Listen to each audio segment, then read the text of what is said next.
So just a real quick introduction. This is Dr. Ross Larsen. He studied At Texas A&M. at Texas A&M. I was going to say actually at, excuse me, at Texas A&M Ed Psych, but the REMS, or the Research Education. Ed Psych, it was Ed Psych. Ed Psych.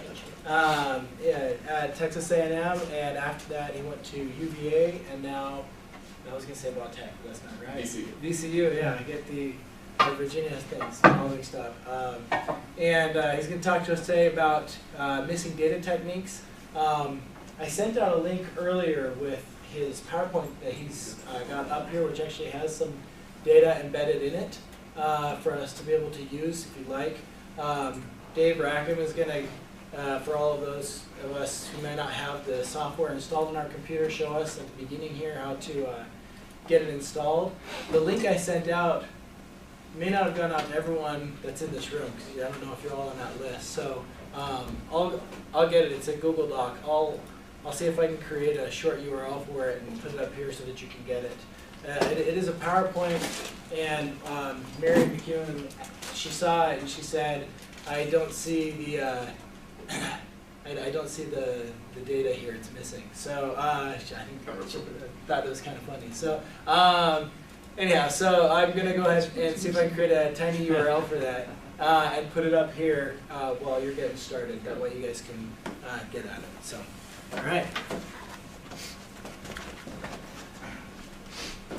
Okay, so to be able to install, well, to be able to use the remote client for SPSS, go ahead and navigate to fhssapps.byu.edu. Is anyone having wireless problems? If you are, there is a new wireless. It's the 185, and the password is BYU wireless. Because we boosted the wireless in this room for that reason. NCKB 185, password BYU wireless. So I'll wait just a moment to let everybody reconnect or connect for the first time. So FHSS, what'd you say there, Dave? The easy one is fhssapps.byu.edu, and then that redirects you. And then once you log in, you need to log in using the domain BYU. So BYU / your net ID, and then type your password in. And then navigate to the statistics software folder. Open that. It's a single click, not a double. And then click on SPSS. That'll download a file. And if you're on a Mac, you're going to need to download the Microsoft Remote Desktop client. You can download that through the App Store. It's a free app. If you're on Windows, you should just be able to re-type in your password, and it will connect. Now, everyone can get on this at the same time? We're going to find out. I'm not making any promises. So our domain / username, I can't quite see it up there. Is it BYU / and it's the slash here, / whatever that slash is. all cap BYU? It doesn't matter. Yeah, all caps BYU. And then our route Y and then our route Y password. So I just get something that says current folder and it's blank. Are you using Firefox? Chrome. You're using Chrome, huh? Try Safari if you're on Mac. Is it Because I pulled it up on my Mac on Safari and it worked. does it run in like a Java app? If it does, Chrome might be a problem. Yeah, that's. I'm doing Chrome. If it's a 32-bit Java app, a lot of Chrome is, Yeah. or if it's Java 64-bit and Chrome is largely still 32-bit, so it's a lot of Java won't run apps Chrome. again .byu.edu. It's saying I must enter a valid domain name. Yeah. Do you have BYU? Use the Capital different BYU slash. slash. Slash the other direction. Use the other direction. Yeah, it tells you in the username. Yeah, it's that direction. Yeah, the direction. So you see where system name is. Got it. Okay. That is Then which browser are you using? Safari. Safari. Okay, it'll probably work for you then. Is it not working for you? Yeah, now the current folder is empty. Yeah, that's the same thing I get. I think 7 spaces. That's weird because it works on mine. If we already have the presentation from the link you sent, where in the presentation is the data? The data is going to be in slide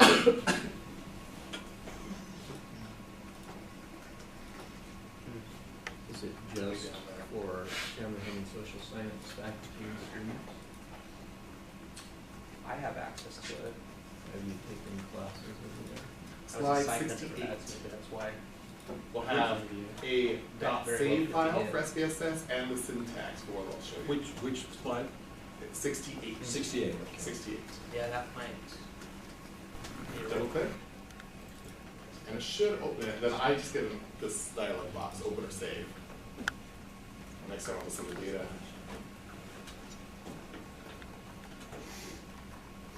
Let's just go through it now.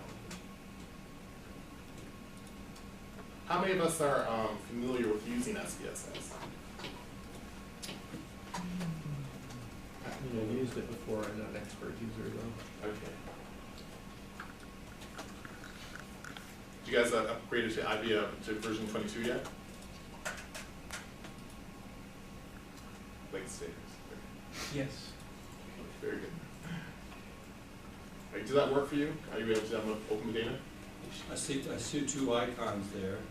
Should have double click it, it should open. Double click it. Just go into the next slide.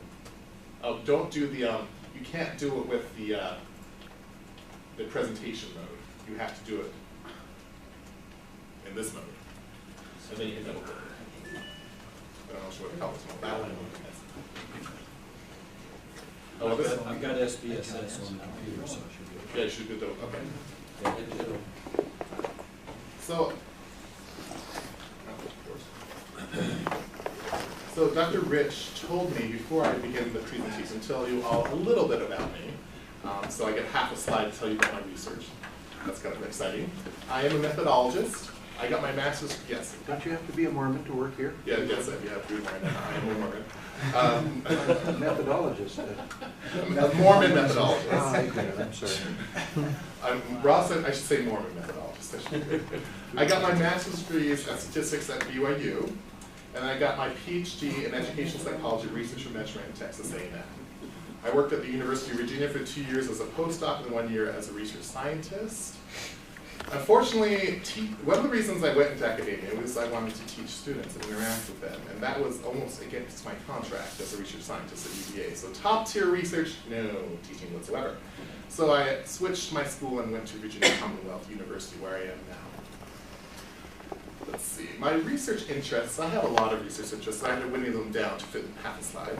One of them I picked was exploratory factor analysis. Who uses EFA in this room?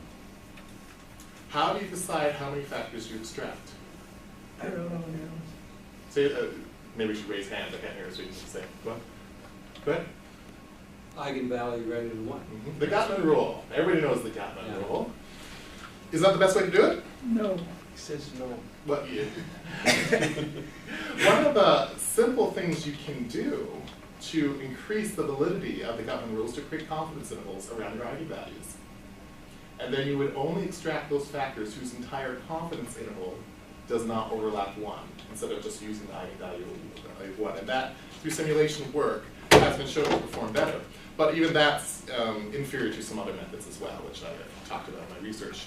My raison d'etre, I guess, research-wise, is clustering. What is clustering? Clustering happens in education all the time. It's when one of your assumptions of multiple regression, for example, is violated, that you have independent data. If you have students nested within a classroom, are those students independent of each other? I see some shaking leading questions. No, they're not. If you know one grade or one student, you will have some kind of idea of the other grades and other students in that class. The independence assumption is violated. And we can account for this assumption violation in our analysis by doing multi-level modeling. One of the first research interests I had in regard to clustering is how do you handle missing data in the presence of clustering?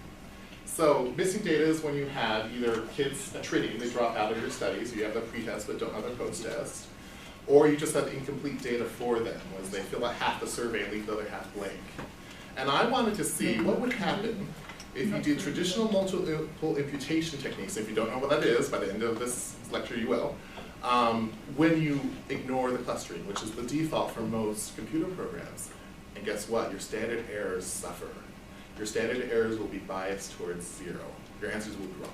You'll get more type 1 error more than you should. Currently, I am doing simulation work on knowing when we need to do clustering at all in our analysis.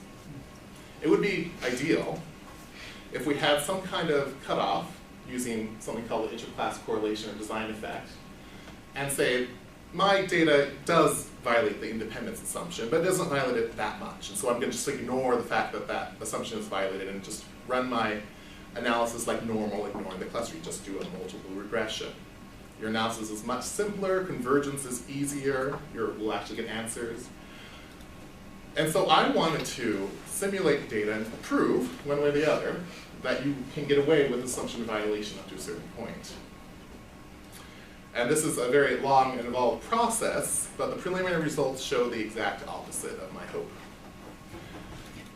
If you have any kind of clustering, it looks like, you need to account for it in the model, otherwise you'll get type 1 and type 2 errors. Really bad type 1 and type 2 errors, even for small violations of the assumption. So if you want to know more about that, talk to me, or keep your eyes on the literature and structural equation modeling in general in a couple of years, and you'll see all sorts of stuff about that. All right. But before I go into the main topic of today's lecture, I guess, I want to do a short detour about Bayesian statistics. Who's heard of Bayesian statistics? Dave, I know, has become, in fact, this whole thing is inspired by Dave Rackham. He emailed me when he saw I was coming out here. He was like, oh, I see you do Bayesian statistics. I'm taking a Bayesian class from Dr. Fillingham right now. I said, great. Are you using the Bayesian methodology or Bayesian functionality in M+? He says, no. I just use M+'s structural equation modeling. Oh, I had no idea we could do Bayesian modeling. Oh, good. I have a whole new class of converts here. You don't know what you're missing. All right. Bayesian in general is an extremely flexible and intuitive tool. It's how we think about probability. It's not, Stats 101 has all these weird definitions, like what a confidence interval is, what's the probability that your confidence interval contains the parameter. But what is the probability that your confidence interval contains the parameter? Anybody know? Your 95% confidence interval. 0 or 1. 0 or 1. That's how the Stats 101, that's what it really is. It's very intuitive. Bayesian statistics is intuitive. What's the probability that your Bayesian credibility interval contains the parameter of interest? Dave? Just whatever your credible interval Whatever is. credibility, so 95% credibility interval would be 95% probability. Just how we think about things.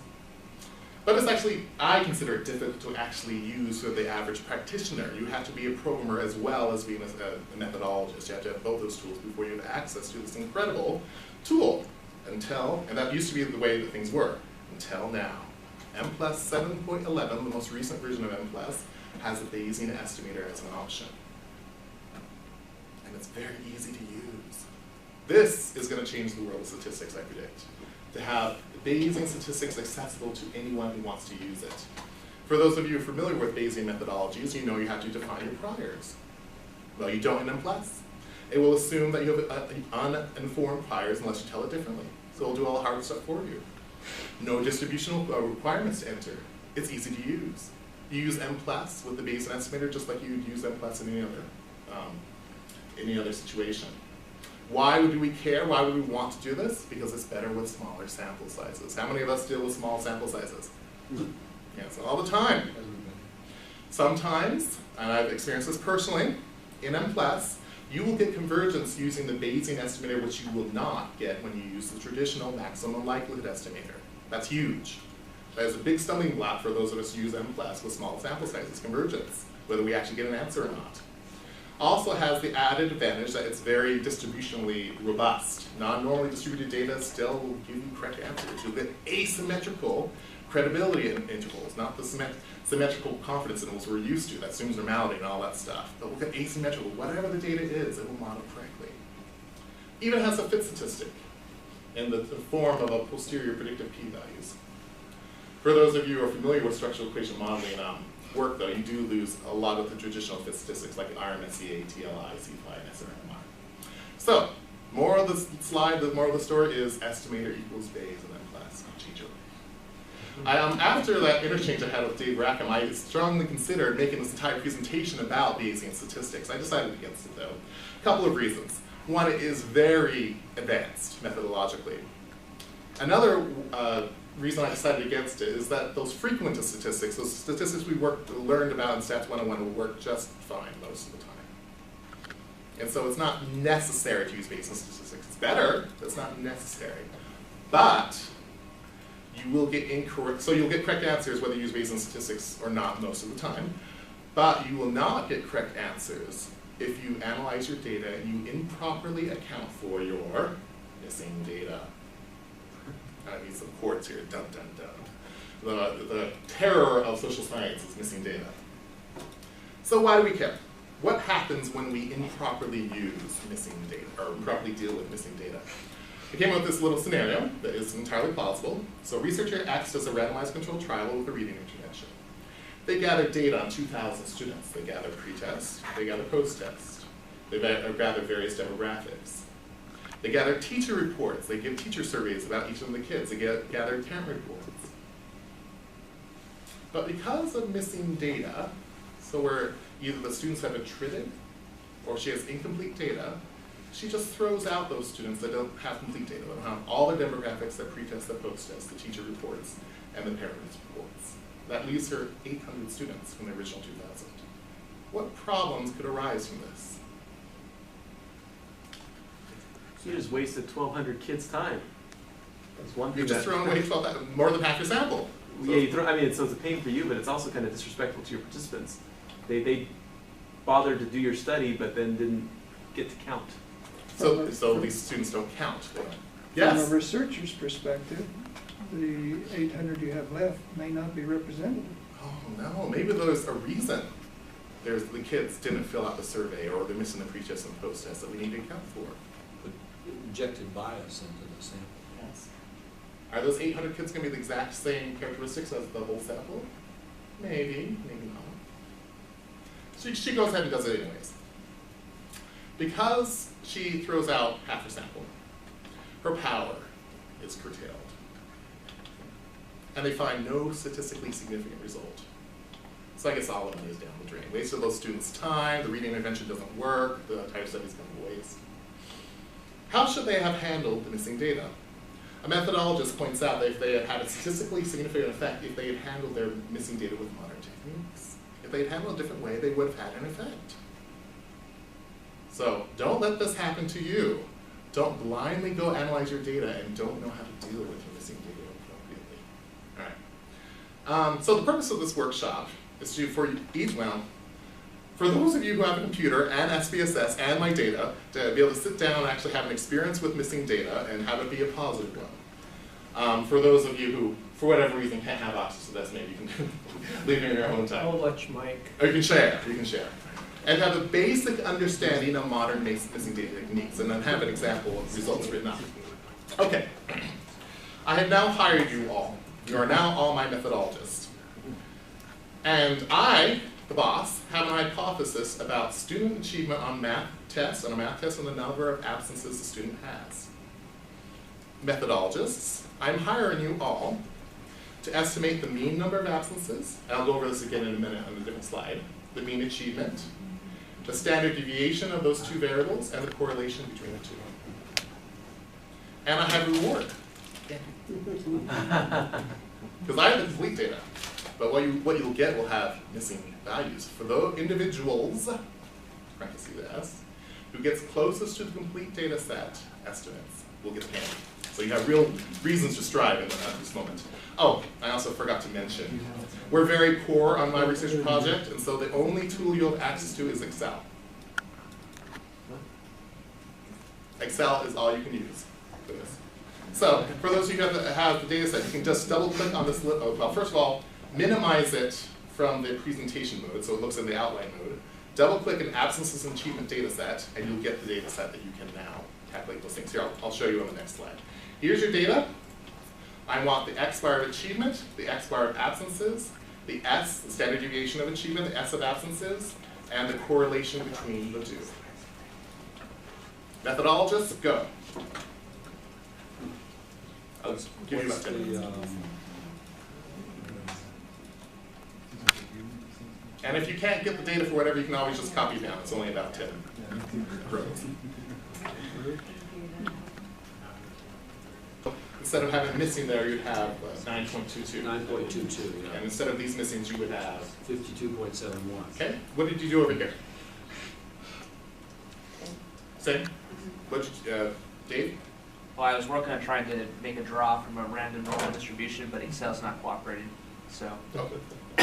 Rand norm, I think, does that function. Yeah, rand norm. norm. Open, close, I'm not sure about that.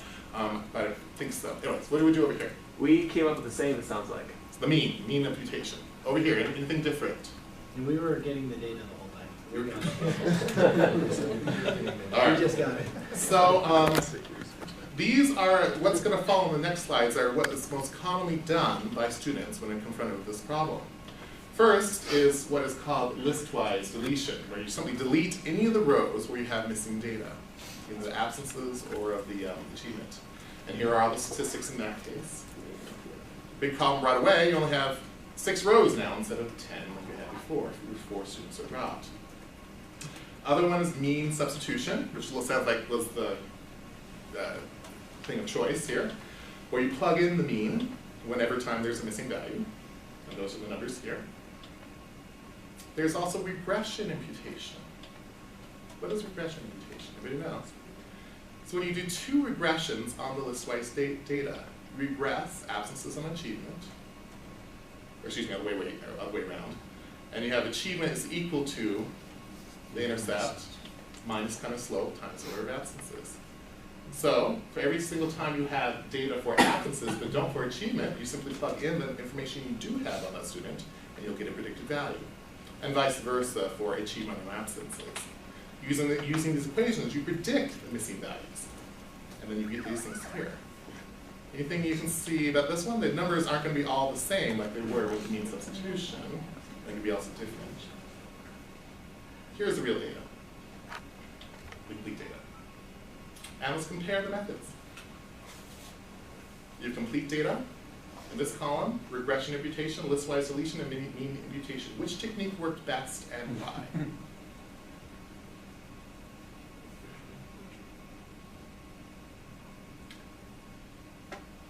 That regression one was pretty Regression good. imputation was pretty close. Yeah. You probably can just start looking at the correlation, because that kind of contains all the other elements involved. Which one did the worst? The one we did. Mean imputation. Why did that one do the worst? Why? Yes. Well, doesn't that assume that there's a linear relationship in your data? I mean, the data that's missing doesn't necessarily have That's to true. follow that That's a good point. regression. So regression imputation may be inappropriate if the data X and Y are not linearly related. That's true. In this case, they were, so it was a good choice, but in other cases, it might not be. What about mean imputation? Why is that one so off? Look at the standard deviation. What happened to the estimates of the standard deviation for the mean imputation? Well, you see, you're substituting in the mean that has no variability from observation to observation. That's exactly right. If you think what the standard deviation is, what is the standard deviation? A layman's definition, I think, would be just the average distance from the mean. And if you keep on putting the mean in every single time you had missing data before, what's going to happen to that average? It's shrink to 0.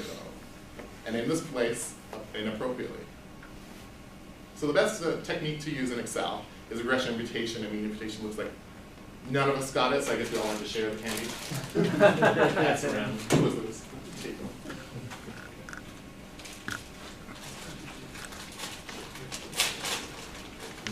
Okay. So let's take a step back and let's talk a little bit about the theory of missing data before we go into the modern missing data techniques. There are different types of missing data or different types of missing data mechanisms. And this is where statisticians really fall down in their terminology. And you'll see that in a minute. Missing completely random makes sense. Missing random doesn't make sense at all. The first type of missing data mechanism is called missing completely at random. It has the acronym MCAR. That is when the probability of missing data on Y, sub j, is unrelated to the value of Y sub j itself or any other variable. It really is missing, or it really is a random mechanism of why we have missingness. How could we tell if we have MCAR data? Well, It's really kind of impossible to prove empirically with just your missing data set that you have any kind of missing data mechanism, but you can make an empirical case. One empirical case you can do is you can make a dummy variable of the outcome variable, or the missing data of the variable you're interested in. Give it a 0 if the individual did not have a missing value, one if it did, and then correlate this dummy value with the other variables in the data set. If that correlation is non-significant, that is evidence that you have MCAR data. But it's still not the entire picture. You still don't have access to the missing data on YJ itself, so that there could be a story there that we don't know about. And you definitely don't have access to all possible variables that could be related to the missing mechanism. So you just made a case. You haven't proven one or the other. An example of this kind of missing data mechanism is just data paid from students who are out because of random illness. I think hard to come up with one. The illness really is random. It's not related to SES or anything else. It's just the flu, and they just happen to be out that day. A much more common missing data mechanism is missing at random, or MAR data, where the probability of missing on a data point is unrelated to the value of the data point itself, but is related to another variable. So you can predict whether a student's going to be missing or not. And this is where the terminology really fails. That's missing at random? Really? Yeah, that's what we call it. But it's not really missing at random at all. It's actually very predictable missingness that we have here. And how do you make a case for this? Because you can't really ever prove it. Same way you did for the other ones. You make a dummy variable on your variable of interest, 0, non-missing, 1 missing. And if you get significant correlations with the other variables in your model, then you have evidence that your data is missing at random, because you can predict the missingness. An example of this, free and reduced lunch students are more likely to be absent than their counterpart. And so if you have data on their free and reduced lunch status, you could predict whether a student will be missing or not. Okay. And then there's finally the real nightmare case, missing not at random, or which is MNAR or NMAR, they're interchangeable, where the probability of missing data on Y is related to the value of YJ itself, even after statistically controlling for other variables in the data set. This one is very difficult to prove empirically. You would have to actually go to those missing data students and somehow get their achievement score and then see how it relates to the propensity of missingness. But there are methods to deal with this really awful case, especially with the longitudinal data. Outside the scope of this workshop, though, see your local methodologist and they'll be able to help you. An example of this type of missing data mechanism is children who have poor reading skills are likely to skip questions because of reading comprehension problems. Thus, data on a reading assessment, that's the thing you're trying to measure, in this situation would be missing out at random. So you're trying to measure their reading assessment ability, but their reading assessment ability is very predictive of whether they're going to be missing or not on certain questions. So, summary, the best case scenario is if you have MCAR data where the missingness data mechanism truly is random. The next fairly common case I would postulate is missing at random, when you can predict the missingness data mechanism. And then finally there's the nightmare case, missing not at random. So what type of missing data do we have in our hypothetical case?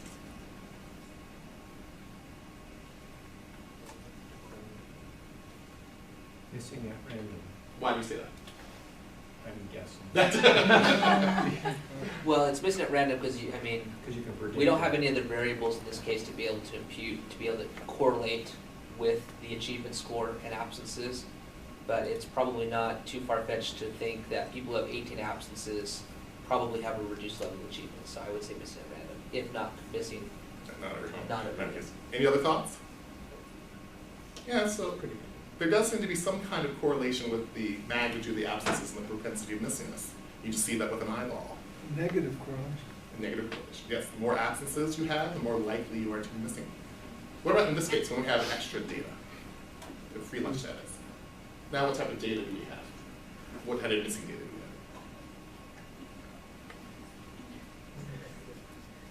have? Is this the hard stuff? This is the nightmare case. Sorry? This is the nightmare case.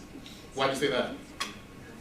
Well, I'm thinking because it's not completely at random because we've got extra variables here, but I could be wrong. Is there anything that we have that predicts the missingness mechanism? Free lunch. Free lunch is a very strong predictor of the missingness Yeah. mechanism. If that's true, what kind of missing data mechanism do we have? 100%. Well, on achievement, on Yeah. Yeah, achievement. On absences, we still don't know for sure.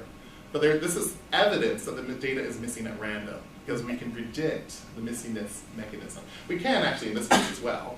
If you, in this data set so small, you probably wouldn't get a significant correlation, but in a longer data set, you would still probably see a significant correlation between the number of absences and the propensity of missingness on the achievement variable. But it's not very obvious in this case. We're missing at random data, at least it looks that way. Questions? Yes? So what would be your dummy code?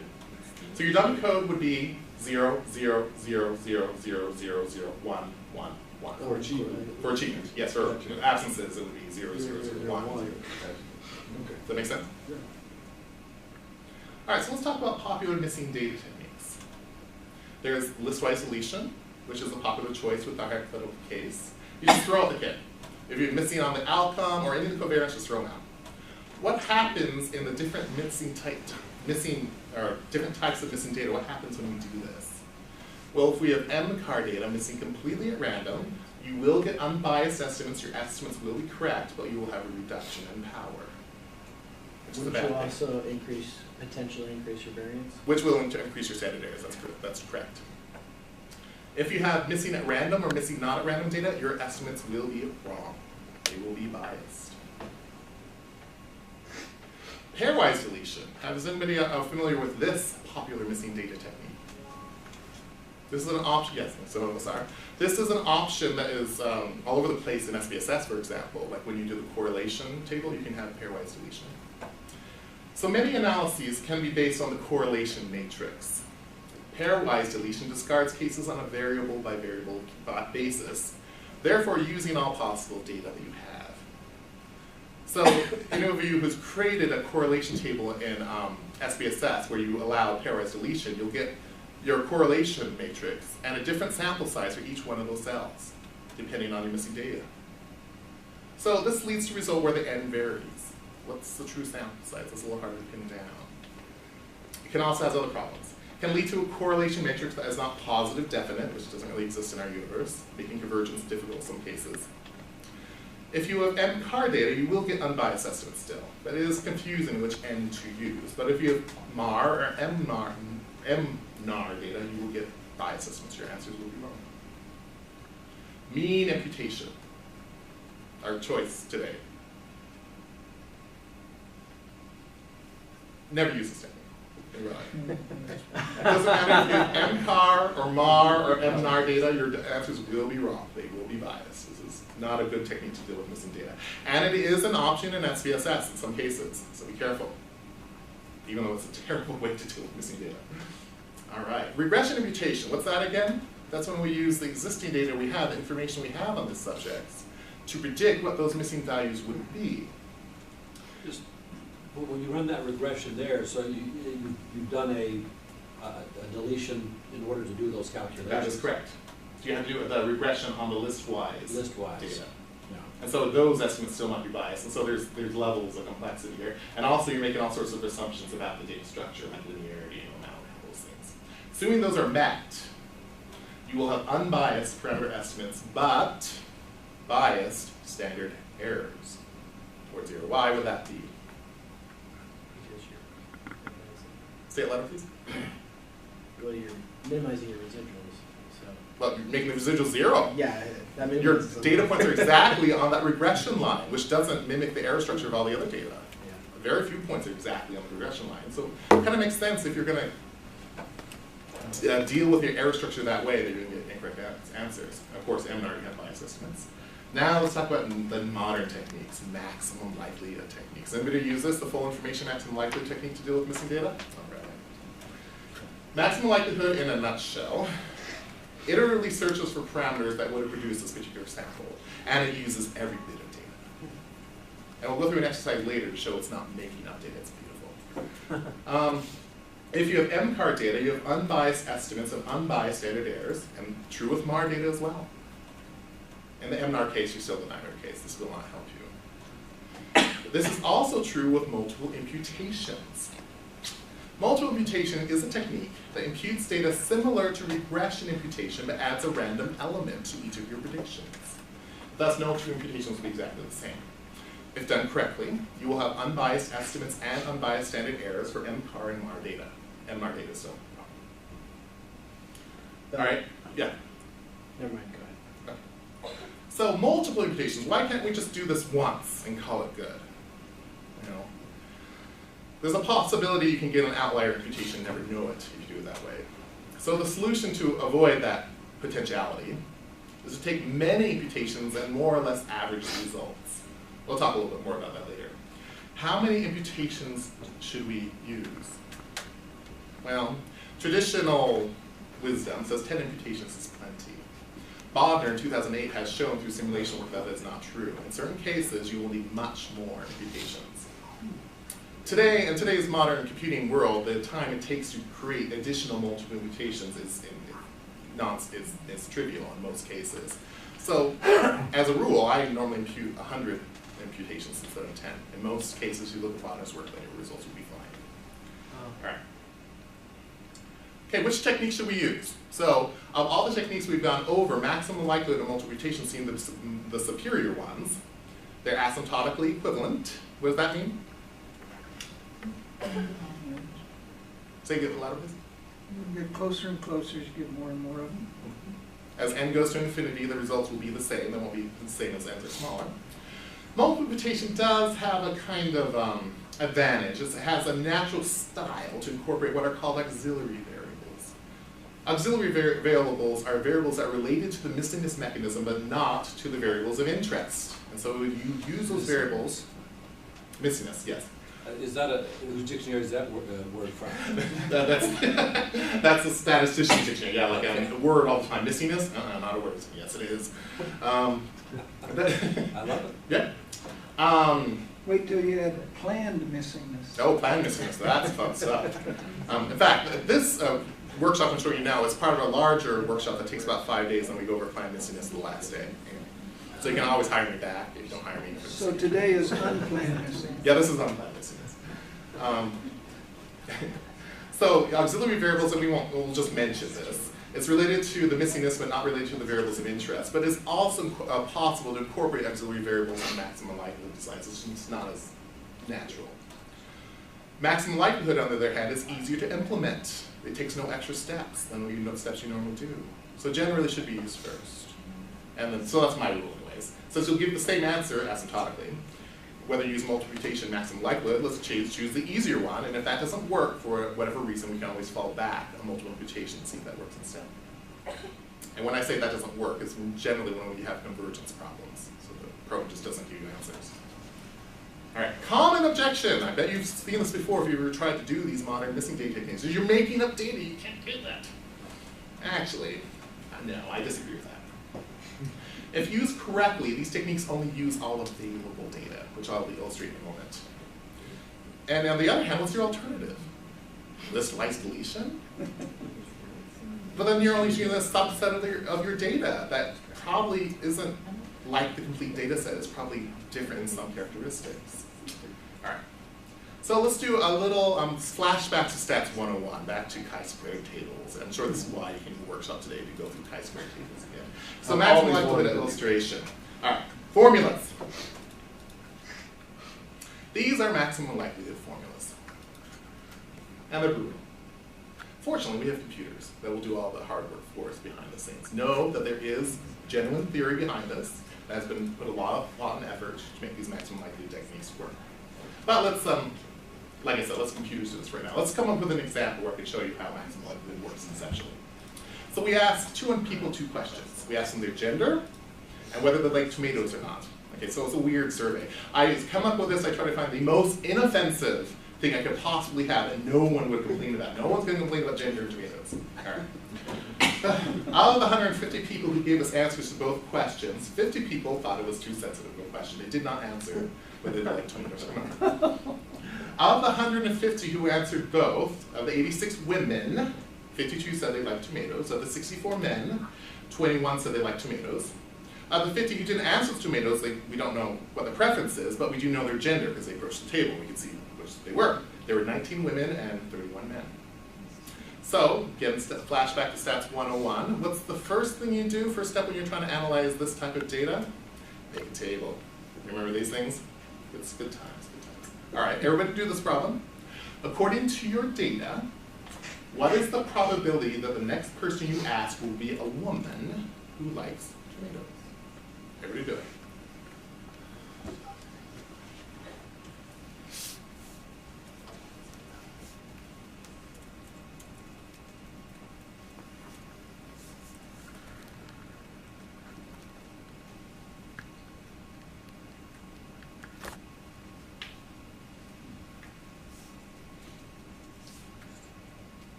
All right, what's the answer?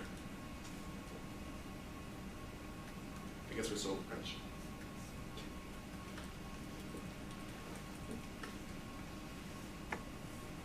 Shout out the answer, then I'll know somebody's done.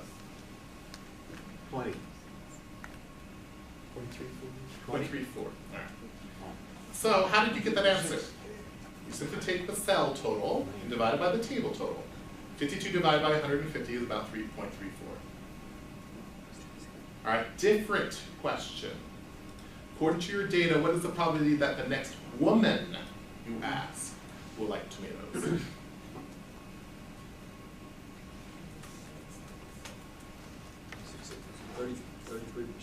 Why'd you say that? Well, because your women who like are basically 1/3 of your sample. So this is called a conditional probability. It's conditioned that you actually have a woman in the next one. In order to do that, you need to get column totals. So you take the cell total divided by the column total, and you get about 60%. Make sense, everybody? Get back to Stats 101. According to your data, what is the probability the next person you approach will be a woman, regardless of her tomato preference?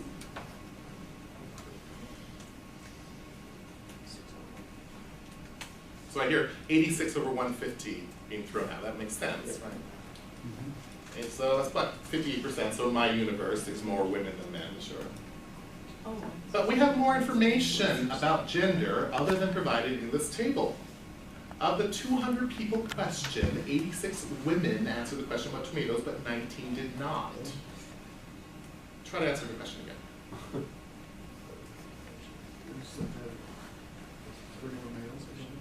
You didn't add in the answer. It's a 31 dimension. So there's 19 and 31%. Right. So it's 86 divided by. How many women did not answer? 19 did not answer. And men? 36, I believe there was 200 people total. There's 2. Yeah, there you go. 0.43. So all you have to do for this one is add the total number of women in your table and the total number of women who did not answer the tomato question divided by the total sample size, which is 200 in this case. So 86 plus 19 over 200 is about 52% or 53%. Which estimate do you trust more? The 58% or the 53%?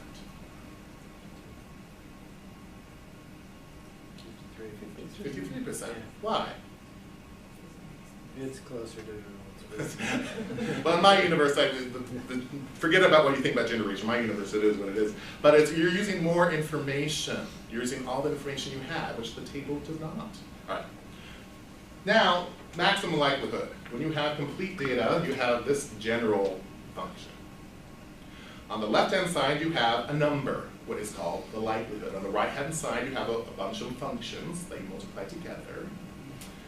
And the computer goes through a bunch of different possible parameter values given your sample,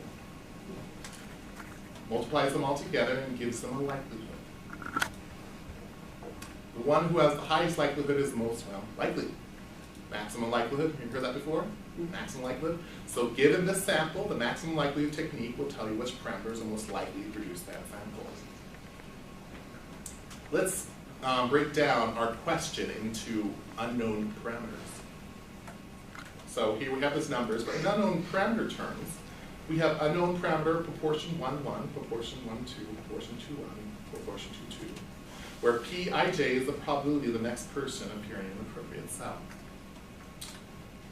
Using the multinomial distribution, which if you're not familiar with, just be glad there's statisticians who are interested in this kind of stuff. The likelihood function, what's on the right side of the equation, and for this case, will be P11 raised to the power of how many people there were in that cell. P11 is the probability the next person you ask will be a woman who likes tomato. That's raised to the 52nd power because that's how many people you have in the cell. And so on for all the other cells where all the P's adds to 1. Fortunately, we don't have to have a computer to actually go through all possible value, or all probable set of values for all these unknown parameters and find the most likely. This actually has a closed form solution.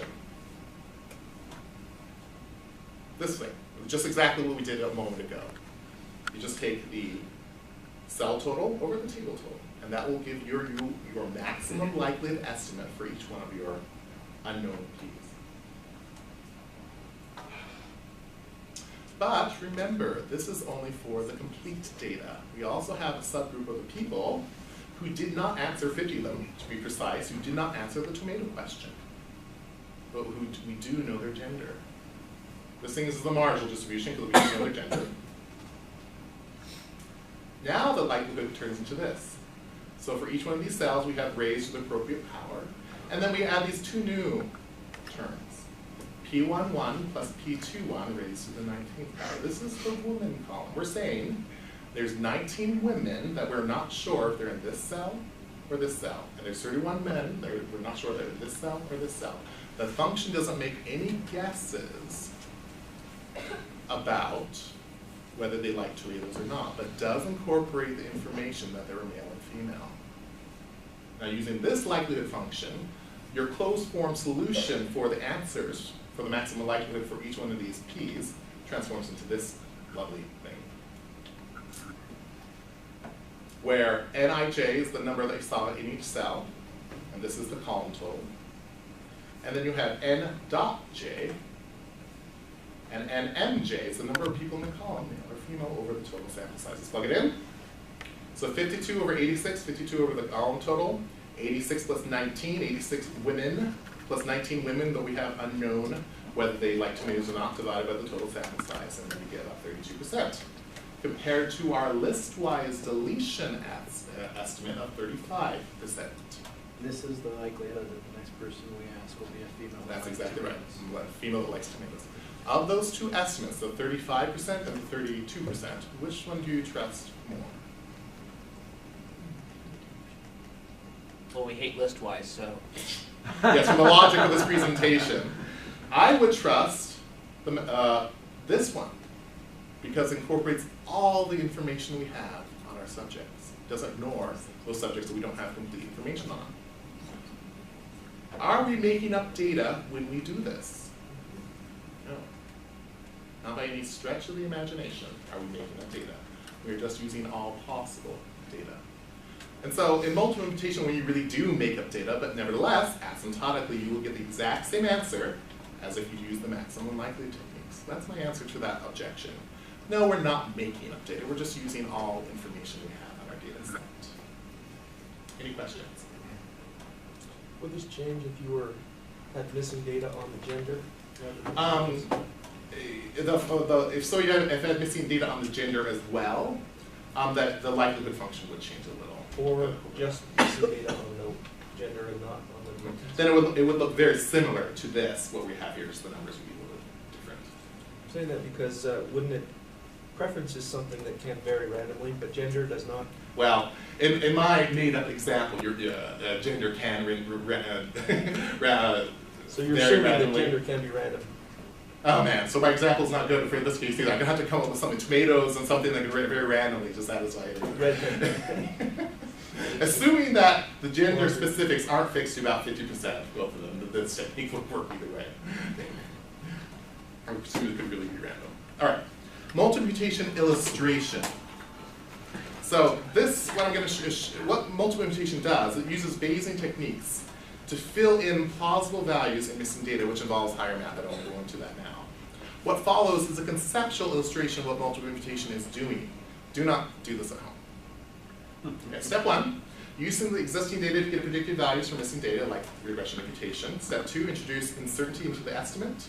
We know the model predicted value is wrong. We know it doesn't correctly capture the error structure. So we use the existing data to model the error structure and add a random component to the prediction. And we repeat this process many, many times and watch and repeat. So, step 1, predicted values from the regression. SPSS gives the value, so we have the regression imputation point estimates already in from case. SPSS gives the values of 11.3 and 4.4 as estimates of error for regressions on achievement and absences, respectively. Let's go ahead and make some assumptions that errors are normally distributed at the mean of 0. Doing that, let's add a random normal draw to each of our data points, each of our Poisson instances, which you can do in Excel. It's rand normal, and then you put 0 as the mean, and then you put 4.2 squared, I think, because I think it wants the variance, not the standard deviation. And you'll get random draws. In this case, and this time that I did it, I got the random draw of 1.1 for this term, and then 17.3, 11.03, and 2.04. Add those numbers, and there's one of your draws for multiple mutation. That's only one. You did it once, though. You need to do this how many times again? Do we need to do this? 100 times, at least. And then get those parameter estimates of each one of those multiple mutations and average them. Yes? I was thinking the 18 absences.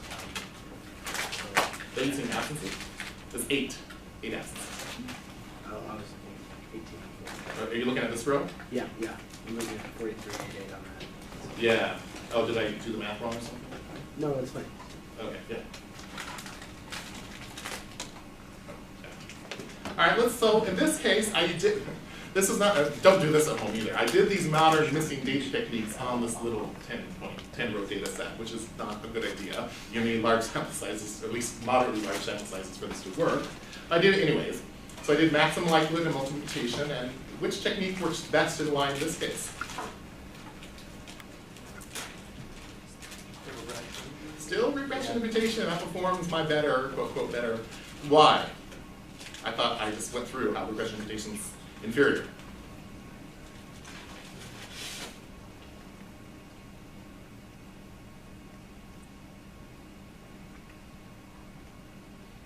The answer lies in the sample size. The sample size is so small, 10. And so you might get some funky results with the sample size this small with modern techniques. And so, by chance alone, regression imputation outperforms the other ones. All right. Okay, summary. Why do we care about missiness? Because missiness can give us misleading results if not handled correctly. Types of missiness: missing completely at random, which means Can't predict it. can't predict the missiness. Missing at random means you can predict it. And missing not at random means that you missing not at random means that you can't predict it without additional information. Boy, that terminology is really weird. Yes, I completely agree. It's awful.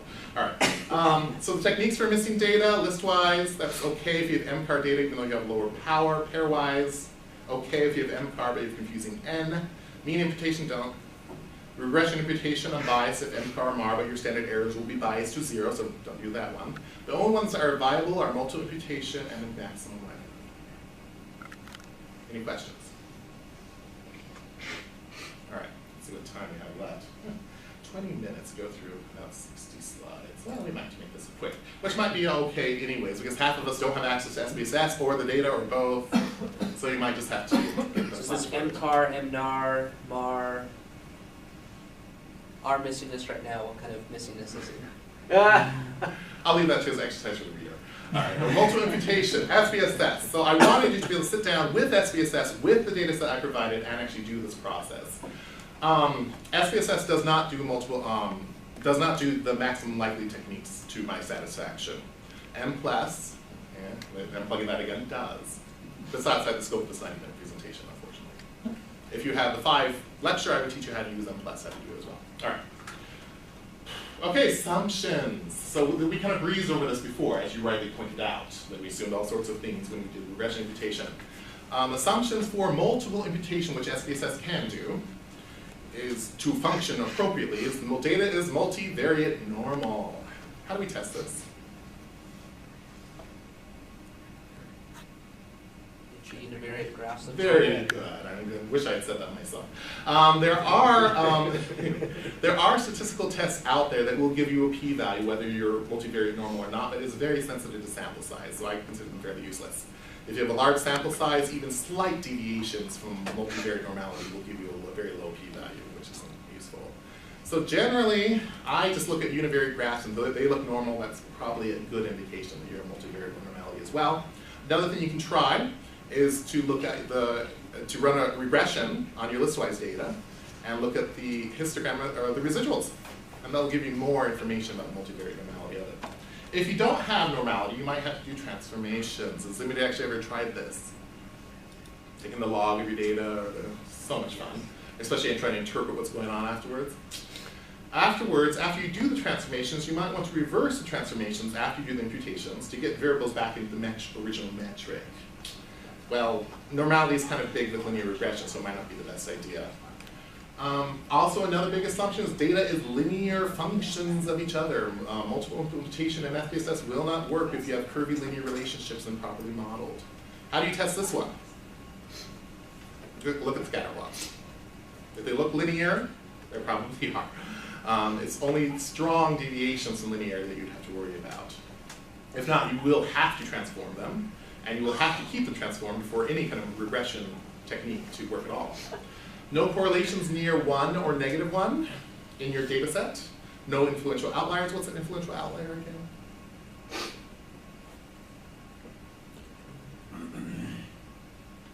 What's an outlier? Doesn't fit with the pattern of the rest of the data. Good. So an outlier is a point that doesn't fit with the rest of the data, but what's an influential outlier? That is if you put it in or take it out, it greatly changes your parameter estimates. There's a lot of weight. That has a lot of weight to it. And this one, next one, restricted range of variables, isn't really an assumption, but I put it here because it fit. Some reviewers, especially, will get upset if you multiply impute and allow your imputations to actually go outside the range of your naturally occurring data. I really don't have a problem with this, because theoretically, we just saw in the maximum likelihood example, we're not really making up data, we're just using information to inform our parameter estimates. But you can do this, and your estimates will be just fine most of the time if you actually restrict the range of your imputations to be in the same minimum and maximum of your observed data. This option is available in SPSS and SAS. It's not available in M+. All right. So there are different models of imputation. It gets even more complicated, which is another reason why maximum likelihood, or FIML, full information maximum likelihood, is really preferable. There's different ways you can do imputation. There's the unrestricted model, which is the only model we can do in SPSS. And when we use type equals basic and M+, where we allow all the correlations to be freely estimated between all the parameters. If successful, in other words, if you get convergence, this is the best solution, because all possible models can be estimated with imputed data sets. Nevertheless, convergence can be problematic if you have a large number of variables, if you have a bunch of categorical variables, and if you have multi-level models. The other model of imputation is the restricted model, which is available in SM+, when you have estimated equals. What are we supposed to remember? Bayes. Estimate equals Bayes. Then you can actually specify the model that you want the imputation to do. It'll be the same model as you use in the analysis. And only the paths specified in a model are estimated. You only would ever do this as if the unrestricted model just doesn't work, if you don't get convergence. This has an additional assumption, though, so the imputed data sets are only useful if the model is correctly specified, but that's hardly exotic. All our multiple regression models have that implicit assumptions. If you don't correctly specify, if you put variables in that shouldn't be in there, don't put variables in that should, your parameter estimates will be biased. All right. Step 1 in multiple imputations, and this is probably step 1 for any statistical analysis, explore your data. Do basic exploratory analysis. Look at your mean, median, max, min, standard deviations. Make sure all your data is within bounds. cannot tell you how many people have come to me with errors in their data, and it's because they forgot to specify that -999 is missing in the SPSS data set. If they looked at the data first, that would have been very obvious. Otherwise, it's an influential. And there was a very large influential answer. Why am I getting these weird answers?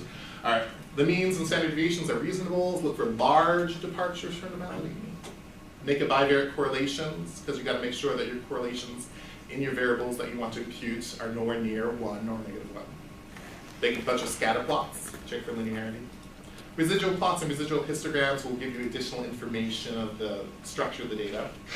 And then you look at the missing data patterns, which will give you valuable information about the story of your data and the story of your missingness. All right. So step 2 in multiple implementations, you find out the story of the missing data are telling.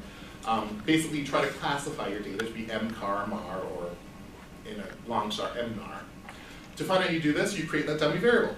You put a 0 if it's not missing, 1 if it is, and correlate it with your outcome variable, and correlate with the core variance and see if there's any significant correlations there. Step 3, we're actually going to impute. Try the unrestricted model, quickly define variables as continuous or categorical. Very, very important. If you tell a categorical variable continuous in the imputation process, bad things will happen. Restrict the range if possible and desired. And then see how stable the imputations are to make sure that you're telling the correct story. Then step 4, analyze the data, combine the results, and write the analysis up. Sounds easy, right? You're in the headlights, like, there's so much stuff. Well, this is why you have the slides, right? So you can do all this stuff. All right, so impute the data in an example. This is based on real data. I want to analyze the effect of being a minority student on math test scores above and beyond any language barriers. So in the data set that is on the next slide, 68, you're going to see an SPSS data set that has child ID, class. So class is going to be the ID for the child's math teacher, so that's their classroom variable.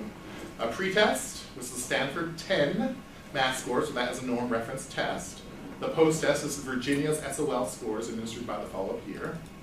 You have ELL status. R is the student receiving English as the English services. Yeah, English language learners. Right, or not. 1, they're receiving services, 0, they're not. Minority, 1, they're minority, 0, they're not minority. All right. And we have some other variables in the data set as well, such as child ID and ID for math teacher. All right, and also, and for this slide, I also have the syntax for everything I do from here on out, and so you can replicate it again at home on your free time, because this is, of course, what we all do. We all go home and impute data on our free time. Sure. All right, step 1, basic statistics. Here are a lot of screenshots for those of you who are not familiar with SPSS, how to perform the function. Analyze descriptive frequencies. Plug in your variables of interest, which would be all the variables for the ID variables. You don't want to include those in the imputation. Statistics, request the mean and the median, and the histograms to look for normality. There's the code. Oh yeah, so you always paste your data. Why do you always paste your syntax instead of just running OK? So you can reuse it. So you can reuse it. So the next time you need to analyze this data and make one small change, you don't have to start all over with one click. You can get the syntax and make that one small change and go from there. All right. And then here is the basic statistics. So we have the number valid, the number missing. Oh, look, this is interesting. We have no missing on the English language learner status.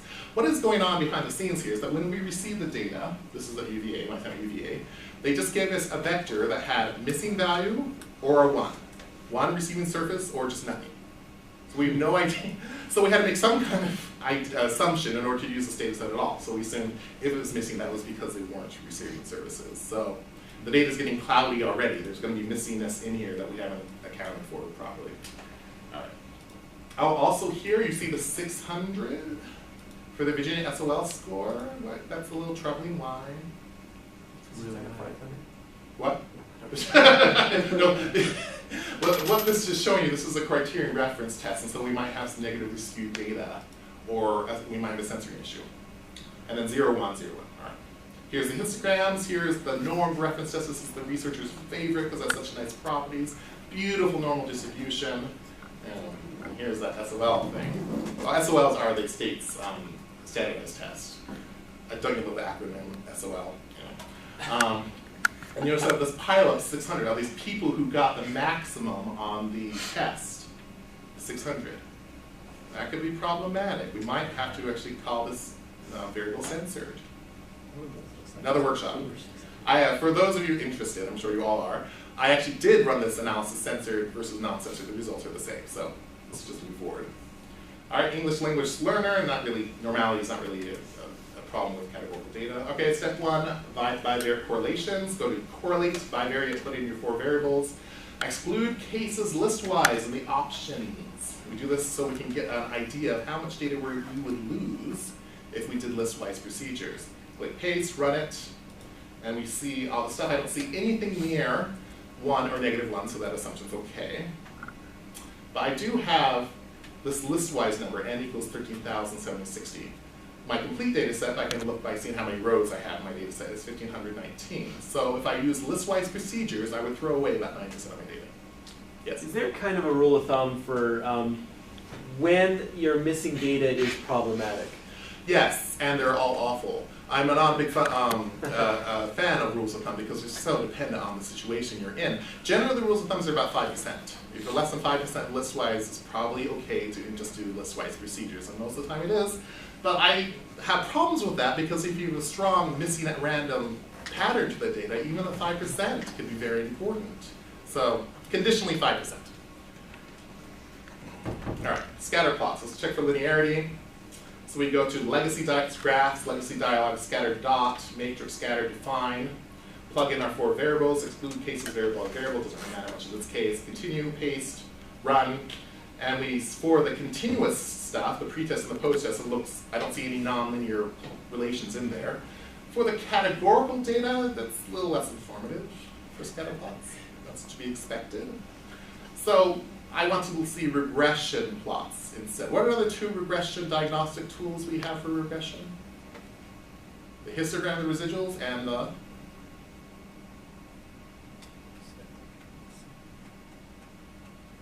Dr. Subjects is the answer. The residual plot. The residual plot's where you have the predicted values on the x-axis and the residuals on the y. That tells you a lot of information about the structure of your data. All right, so let's look at that. Let's look at the residual plots, the histogram of residuals, go to regression, linear, post-test, put your independence in, do statistics, estimates, model fit, collinear, your diagnostics. That will give you more additional information that's useful later on. Create your residual plot by putting the predicted value on the x-axis, the residual value on the y, z-red, so it's standardized. Histogram, and what do you see? Well, first you have VIFs. I'll pass that for right now. The histogram of the residuals, beautiful normal distribution. This gives you information about your multivariate normal assumption. It looks like it's a fairly safe assumption. And then we have the residual plot. What do I hope to see here? What I call is a shotgun blast. If I shot the screen with a shotgun and just see random scatter, that would be ideal. We don't. We see something else. This is probably because of a ceiling effect. Our outcome variable is censored at 600. So should your slide say evidence for nonlinearity? Am I following correctly? No evidence for nonlinearity. Censored is a separate issue from linearity problems. Oh, okay. If you had nonlinearity, you would see smiles or frowns. I say my residual plots can have emotion. Yeah, that makes sense. Because if you have smiles or frowns, there's some kind of perfect linear relation, but I don't see any of that here. All right. But as I stated before, I actually have censored it and it doesn't make a difference, so we just ignore that for now. All right, step 1, patterns of missingness. What story is the data telling you? Go to analyze, multiple mutation, analyze patterns, put in your 4 variables. I changed this to 0 because I think the default is like 10%, which none of the variables qualify to have minimum percentage missing that low. All right, so 0, so I can see them all, click paste, and I get all this fun stuff. So first here is a number of variables that are complete. If you remember in my descriptive statistics, 3 of my variables had at least 1 missing value in them, and 1 did not, my ELL, and that's artificially produced. This next one is the number of cases that have missingness on them. So we have 90% of the cases have complete data, and about 10% have at least 1 missing value in them. And then this is if you put all your data in one vector, how much complete data you would have. For this one, we can see the missing percent. That's kind of interesting, and then we see the mean and the standard deviation. Very similar to our descriptive statistics before. Here's where it gets interesting. missing value patterns. So you need both these graphs to understand what's going on. So you have missing pattern number 1. That's when you have non-missing on all 4 of my variables of interest: ELL, pretest, post-test, and minority. And that's the vast majority of my cases, about 90%. The next most frequently occurring pattern of missingness is pattern number 5. And that's when we just have missing on minority. Any ideas why that might be the case? Something to think about. The next missing one is 3. That's when we have missing just on the post-test. And then 6, that's when we have missing on the post-test and the minority. And 4, when we have missing on the pretest and the post-test. So in this case, it seems fairly straightforward. I don't see any stories emerging here that tells me we only sampled half of the minority students or something else that wouldn't show up otherwise. So let's go ahead and try to determine our missing data mechanism. We can do that by, first of all, creating a dummy code for my missingness on my outcome. So I go to transform, recode into different variables, bring over post-test, call new variable missing underscore post-test, 1 missing on the post-test, 0 non-missing. And I put those values in, and they hold the new values. Click continue, click paste, and I get this new variable, missing post-test. Every single time I have data on the post-test, I will have 0. Every time I have missing on the post-test, which I coded as -999, I will have 1. And correlate that variable with all the other variables of interest, loop cases pairwise. And then you look for significant relations with my dummy variable. And there are. They're weak, but they are significant. -0.2 with the Stanford test score. So what does that mean? Missingness is 1, and there's a negative correlation with the Stanford pretest. What does that mean? So if you get higher than Stanford pretest, are you more propensity to be missing or less propensity to be missing? Less propensity. Which kind of makes sense if you think what kind of students are going to be missing. And English language learner status, if you're English language students, you have 1 on that, you have a higher probability of having a missing on the post-test. So both of those are significant. Interestingly enough, minority is not correlated with the missingness, which was surprising a little bit to me. So what type of missing data do we have? Again, we can never know for sure unless we go back in time and collect that missing data. But what kind of data would you guess? Well, because we have significant correlations, we definitely can predict some of it's MCAR at least. MCAR. Yeah. MCAR would be that evidence for MCAR would be that there's nothing correlated with MCAR. So at least MAR data could be missing, not a random still, but it's definitely not MCAR. Yeah. MCAR then would be significant. All right. So we really need to use this modern missing data technique in order to get unbiased results. Step 3, impute, analyze multiple mutation, impute missing data values. All right, now it's very important in SPSS you pay careful attention to these little funny symbols here. What do they mean? What does this ruler mean? It means the data is continuous. What do these balls mean? Ordinal. Categorical. Very easy to manipulate in SPSS. So I can just go here to the measure and change it from nominal to scale or anything else I want. In this case, I have to make sure those symbols are properly associated with ELL and minority and pretest and post-test. If I don't have those things properly labeled, then my imputations will not function correctly. How many imputations do I need to run? At least 100. I'm calling to create a new data set. Math achievement minority underscore imputed. Go to constraints, especially if you think your reviewers will throw a fit. Click on scan data, and it will show you the observed min and the observed max. You can choose to put those in. Sometimes it makes sense to put the theoretical min and max, which in this case would be 0 for those tests instead of the numbers we see. Either way is probably fine. Click output and click on descriptive statistics for variables and computed values, click paste, and then the output you get is here. How much time do we have? About 2 minutes. Okay. So what you try to look for here, scrolling down, is, so you have the original data, some of your output. So the mean for the pretest for the original data is 579. We have 11 missing values for the pretest that has been imputed. And we see the mean for just those imputed values. See how much it bounces around. Does it bounce around a lot? Compared to the mean of the original data, it might. Another thing you might want to look at is the complete data after the imputation. So this is all the data put in there. Does it bounce around a lot? That shows that your imputation is probably fairly stable and fairly trustworthy. Same thing with the other variables. And you get this new data set with a new column called imputation underscore that has the words original data for your, guess what, your original data. And that has the numbers 1, 2, 3, all the way down to 100 for all your imputations. And it has this nice little feature, I guess, that every single time it imputed a value, it will be highlighted, at least initially. And that data set is actually here if you want to take a look at it. And you finally analyze it by going to analyze mixed models. Why mixed models? Why not linear regression? You got different kinds of data. I have nested data. My data is nested within classrooms. I can't ignore that. And there's a little swirly pattern next to the procedures that will correctly use the multiple imputation to take that into account. Otherwise, you would have to do it on your own. So you click on here, do the whole analysis, which we will assume that you just know everything about multi-level analysis, and then you finally get your results. You get the original data. This is list-wise deletion parameter estimates. And then you finally get the pool data. This is the average parameter estimates across all 100 of your imputations. How different are the results? The biggest difference I can see is the ELL parameter. Here it's negative 8.8, and the pool is negative 9.3, and more importantly, the p-value for the ELL is 0.013, so if you are a statistic and have an alpha of 0.01, this would be non-significant. But if you correctly account for the missing data, it would go to significance. Any questions? Crash course. Problem is, here's an example of a write-up and two other articles that have very good write-ups for the missing data, so you can copy those once you write it up in your articles. What problems with the SPSS approach? Where did I account for the clustering in my multiple imputation step?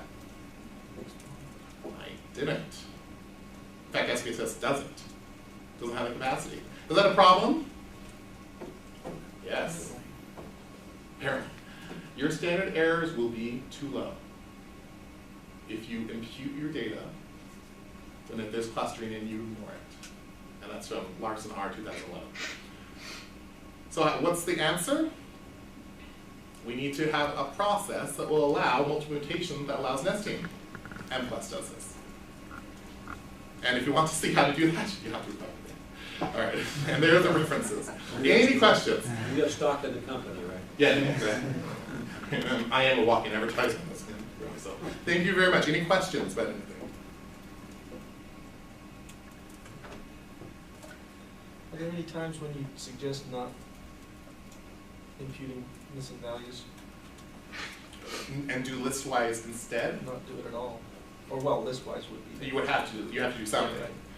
Right. You would be justified in doing so. Number one is if the percent of missingness is low, so like less than 5% is the rule of thumb. Number two is there is no evidence of missing at randomness. Is if you do that dummy code thing and you correlate with your other covariates and there's no significant relations, then you can say that there's evidence that the data is MCAR. In that case, you would get unbiased estimates with just reduced power. Other than that, nope. Gotta account for the missingness if you want unbiased estimates. How often have you seen the former situation where it is? I once had a student in the MCAR situation who was able to find a data set that fit all the criteria. Very rare. Gotcha. What's your minimum number of cases that you need? I guess that depends on what it is that you're looking at here. It does depend. Theoretically, there is no minimum, okay. as long as you have one case at least, or at least two to get some kind of estimate of standard deviation, I suppose. M+ will not run if you have really high percent missingness of a variable, and just for convergence problems. I think it's like 99% missing, it will refuse to run. But theoretically, there really is no problem with that. Realistically though, you're gonna have convergence problems. You've got that much missing and you try to impute them all. So. All right, well, thank you very much. It's my pleasure. You can all use S equals Bayes and M+ when you learn the program, and then you'll impute your missing data. Thanks so much.